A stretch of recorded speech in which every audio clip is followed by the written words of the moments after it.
आपके सामने नवीन फ्लोरीन के नतीजे स्क्रीन पर चहकते हुए दिखेंगे। जो टॉप लाइन है वो आपको लगभग 50% बढ़ती हुई दिख रही है। 303 करोड़ आपके सामने स्क्रीन पर नतीजे आते हुए दिखेंगे और स्टैंडअलोन मुनाफा अब 56 करोड़ पहली तिमाही में आपको नवीन फ्लोरीन का आता हुआ दिखेगा, मुकाबले 51 करोड़ के। स्टॉक हल्का सा रिएक्शन दे रहा है नीजर्क आपके सामने स्क्रीन पर, लेकिन 50% इजाफा आय में दिख रहा है पहली तिमाही में। और आप यूँ समझिए कि लगभग 9-9.25% स्टैंड अलोन मुनाफा आपको नवीन फ्लोरीन का फिलहाल स्क्रीन पर बढ़ता हुआ दिखेगा। यहाँ पर एक चार्ट चेक स्क्रीन पर ले लेते हैं और जुड़ेंगे राहुल शर्मा साहब से ही। राहुल जी, ये बहुत ही हाई बीटा काउंटर है, थोड़ा सा आप देखिए मायूस होता हुआ नतीजों पर, और आपके सामने फिलहाल 3% नीचे। कोई ऐसा लेवल जहां पर आप इसको खरीदारी की राय देंगे? जी हाँ, देखिए ये स्टॉक एक तरह से रिजल्ट के पहले काफी बड़े कंसोलिडेशन में था। इनफैक्ट मल्टीपल सपोर्ट्स है, मल्टीपल बॉटम्स है 3785 के आसपास। और रिजल्ट के रिएक्शन के बाद ये स्टॉक ने एक तरह से वो लेवल को टेस्ट करने की कोशिश की है।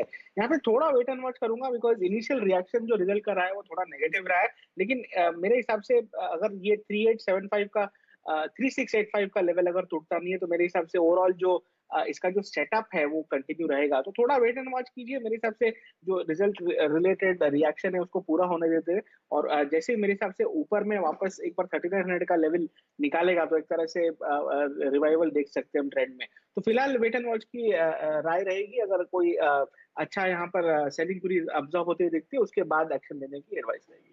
चलिए, आपके सामने मैं दो स्टॉक्स प्रस्तुत करता हूं। इतना ज़बरदस्त बाजार में मोमेंटम है कि उसी में चर्चा और वहीं पर आपको स्टॉक पिकिंग होती हुई दिखेगी। हमारे साथ आशीष चतुर्मोता साहब जुड़ चुके हैं, प्रकाश गाबा हैं, आपने दर्शन कर ही लिए हैं राहुल शर्मा साहब के, और कुछ ही समय में आपको और भी टेक्निकल मंडली जुड़ती हुई दिखेगी। डायरेक्टर साहब, CDSL का प्राइस दिखाइए। ये 5% ऊपर आपको सर्किट पर ट्रेड करता हुआ दिखेगा। ये मैं इसलिए आपको दिखा रहा हूँ स्क्रीन पर क्योंकि राहुल शर्मा साहब जुड़े हुए हैं, और धकाधक तेजी आपके सामने बॉम्बे स्टॉक एक्सचेंज के स्टॉक पर होती हुई दिख रही है। यहां पर मौका है। शर्मा साहब बताइए, किस हिसाब से आप बॉम्बे स्टॉक एक्सचेंज को अब देखते हैं? जी हाँ शैल जी, वो आपका जो शब्द है धक्का-धक तेजी मुझे बहुत पसंद आया। देखिए बीएसई का जो मोमेंटम है, जो स्ट्रेंथ है, वो काबिले तारीफ है। इनफैक्ट सारे सपोर्ट लेवल्स, इनफैक्ट जैसे ही इसमें डिप आता है, डिप्स बेखूबी बाय हो जाते हैं। यहाँ पर भी आज के सेशन में वैसा ही कुछ होता देखने मिल रहा है। जैसे स्टॉक 1200 के आसपास आया, इनफैक्ट जब से आज का सेशन शुरू हुआ है, इसमें बाइंग ही देखने को मिली है। मेरे हिसाब से इसमें जो एक तरह से जो बड़ी ट्रेंड है अभी भी इंटैक्ट है। ऊपर में जो इसने टॉप बनाया था 1400 के आसपास का, आई थिंक रीटेस्ट होता हुआ देखने को मिल सकता है। मैं इसमें 1200 के स्टॉप लॉस से अधिक लॉन्ग पोजीशंस में ही रहना चाहिए। वॉल्यूम्स, मोमेंटम, सारे के सारे टेक्निकल इंडिकेटर्स यही बता रहे हैं कि ये जो डिप थी, काफी अच्छी डिप थी, और ये डिप एक तरह से बहुत ही अच्छी तरीके से बाय होते हुए देखने को मिल रही है। तो तेजी में बने रहिए। 1400 का लेवल रिविजिट होता हुआ दिखता है यहाँ पर। ओके, बीएससी में आपको 1400 का लेवल रिविजिट होता हुआ नजर आ रहा है। तो शैल जी के मुताबिक बीएससी, सीडीएसएल पे, दोनों पे स्टॉक्स पे नजर रखिए। आपकी स्क्रीन पे एक्सचेंजेस में मूव आ रहा है। एमसीएक्स, बीएससी और सीडीएसएल, ये 3 स्टॉक्स डे हाई की टेरिटरी में आके ट्रेड करते हुए। आशीष चतुर्मोता हमारे साथ मौजूद हैं। आशीष, आपका टॉप कन्विक्शन ट्रेड 2 बजे का? बिल्कुल वीरेंद्र, तो देखिए मेरा जो टॉप कन्विक्शन बेट है वो है हेल्थ केयर सेगमेंट से, और वहां पे मुझे लगता है मेट्रोपोलिस पर ध्यान देना चाहिए। बहुत ही अच्छा कंसोलिडेशन इस स्टॉक ने लास्ट 7-8 दिनों में दिखाया, और जिस तरह का ये सेटअप है उसको देखते हुए मुझे लगता है कि आसानी से स्टॉक अपने ऑल टाइम हाई को, जो कि करीब 16 जुलाई को बना 3150 का, उसको क्रॉस कर सकता है। तो मौजूदा स्तरों से मुझे लगता है 300 रुपए की तेजी आपको मेट्रोपोलिस में पोजिशनली देखने को नजर आ सकती है। ट्रेडिंग के लिहाज से 2790 का स्टॉप लॉस रखकर लॉन्ग पोजीशन बनाइए। 3000 के ट्रेडिंग के लक्ष्य शायद 2 से 3 दिनों के अंदर देखने को नजर आए, बट जैसे मैंने कहा पोजिशनली स्टॉक 3150 के लेवल को इवेंचुअली क्रॉस करता हुआ आने वाले कुछ हफ्तों में नजर आ सकता है। मेट्रोपोलिस हेल्थ आपकी स्क्रीन पर आप देखें, और ये स्पेस क्या वाइब्रेंट है। आज सुबह सुबह हमने डेडिकेटेड डिस्कशन किए थे 2 स्टॉक्स पे। शैल जी ने बार बार, अगर आप देखें, टिप्पणी की थी अपोलो हॉस्पिटल्स में स्ट्रेंथ है, स्ट्रेंथ है, स्ट्रेंथ है, स्ट्रेंथ है। और देखिए पहला सौदा का वो दूसरा या तीसरा ट्रेड था मेरे ख्याल से, अब वो कहाँ पर है। उस वक्त था करीब करीब 3965, अभी करीब 4165 का हाई लगा के आ चुका है। और दूसरा था डॉक्टर लाल पैथलैब, हमने ये स्टॉक पकड़ा था, आज करीब 3480 पे 3600 का हाई लगा के आया है। गजब मूव अगर आप देखें तो। मेट्रोपोलिस हेल्थ, इस पर अभी भी निगाहें रखिए। ये आशीष जी का ट्रेड होगा। प्रकाश गाबा साहब, गुड आफ्टरनून, आपका टॉप कन्विक्शन ट्रेड? इंडिया, यहाँ पर तेजी नजर आती है। बेसिक स्ट्रक्चर पॉजिटिव है, 2-3 दिन का हम साइडवेज मूव देख रहे हैं, वो एक अच्छी बात है।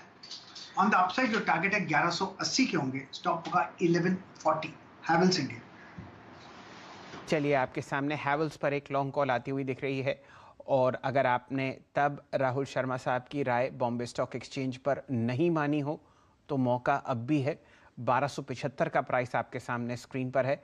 इस स्टॉक को हम लोगों ने लगभग यूं समझिए कि जब पकड़ा था तो आपने प्राइस देखा था लगभग 1234 1235, लेकिन फिलहाल दिन का उच्चतम लेवल 10% ऊपर तेजी में आपके सामने फिलहाल ट्रेड करता हुआ बॉम्बे स्टॉक एक्सचेंज। चलिए अब देखते हैं और कहां वीरेन जी आपको एक्शन दिख रहा है। मेरे ख्याल से मेटल्स आपको ट्रैक करने पड़ेंगे। यहाँ पर बहुत ही ज़बरदस्त ताबड़तोड़ तेज़ी आती हुई दिख रही है, इस पर हम लोग ध्यान देंगे ही। लेकिन मायूसी वीरेन जी आज हाथ लगती हुई दिख रही है एसआरएफ में। मुझे उम्मीद थी कि आज ये काउंटर आपको 8000 के ऊपर कंसोलिडेट करता हुआ दिखेगा। हल्की सी झलक वहाँ पर आई, लेकिन जैसे कि सुबह निफ्टी ने आपको मायूस किया, दिखाया 16,000 का लेवल, और अब 15,850 पर। वही स्थिति आपके सामने होती हुई एसआरएफ के साथ। एसआरएफ में अगर आप देखें, स्पेशली अभी अगर आप देखें शैल जी, पिछले 10 मिनट में थोड़ी सी अनवाइंडिंग हुई है और शॉर्टिंग तो नहीं हुई है, लेकिन इसका आपने जिक्र करा ही है तो एक बात और तथ्य इस पर शेयर कर देते हैं। आज का लो, इस वक्त का जो प्राइस है, याद रखिएगा सभी वो लोग जो ट्रेड्स कर रहे हैं इस स्टॉक को, वो है 10 डे एक्सपोनेंशियल मूविंग एवरेज। और इस स्टॉक ने अब तक अपनी जर्नी में, स्पेशली अगर आप देखें जून की सीरीज में, जुलाई की सीरीज में, अब तक कभी भी 10 डे को नहीं तोड़ा है। आशीष, आप कैसे अप्रोच करेंगे इस स्टॉक को?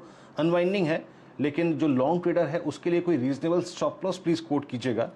जुलाई में नहीं वॉलेट किया कभी भी 10 डे में, आपका अप्रोच क्या होगा इस स्टॉक पे? मेरे ख्याल से नवीन के रिजल्ट के बाद एक नीजर रिएक्शन कुछ स्पेशलिटी केमिकल में देखने को नजर आ रहा है, बट मेरा मानना है कि स्ट्रक्चरली काफी प्रॉमिसिंग है। और यहाँ पर जो रिवाइज स्टॉप लॉस बनता है वो 7700 का बनता है, और लॉजिकली जब तक ये स्टॉक 7700 के लेवल को ब्रीच ना करे, मेरे हिसाब से यहीं पर एक कंसोलिडेशन के होने की काफी पॉसिबिलिटी है। तो लॉन्ग साइड पे 7700 के स्टॉप लॉस को रखकर अपने इस लॉन्ग ट्रेड को राइड एसआरएफ में किया जा सकता है। चलिए, एसआरएफ हो गया ये, ठीक है। अगर आप देखें नवीन फ्लोरिंग के नंबर्स के बाद अगर आप देखें थोड़ा सा डिसअपॉइंट इस स्टॉक पे आता हुआ। एक स्टॉक जिसमें हलचल बड़ी है पिछले 10-20 मिनटों में, और वो है जोमेटो। प्लीज़ ज़रा देखिए एक बार आके आपकी स्क्रीन पे 138.90 इसका लिस्टिंग के दिन का हाई था। और अगर आप आज के इंट्राडे चार्ट्स को देखें तो आज इसमें लगभग समझ लीजिए कि 1:36 पे एक स्विंग स्टार्ट हुआ, और वो स्विंग अब इसको डे हाई पर ले आया है। हम इसे टेक्निकली ट्रेड या फिर बात नहीं कर सकते, तो उसको छोड़ते हैं। एनके सिंह साहब जुड़े हैं हमारे साथ। सिंह साहब, आपका टॉप कन्विक्शन ट्रेड क्या होगा इस वक्त का? नमस्कार सर। हेलो जी, आपका कन्विक्शन ट्रेड 2 बजे का बताइए। नमस्कार सर। आज का मेरा जो कन्विक्शन का ट्रेड है, मैंने आज हेज का एक सिंपल सा ट्रेड रखा है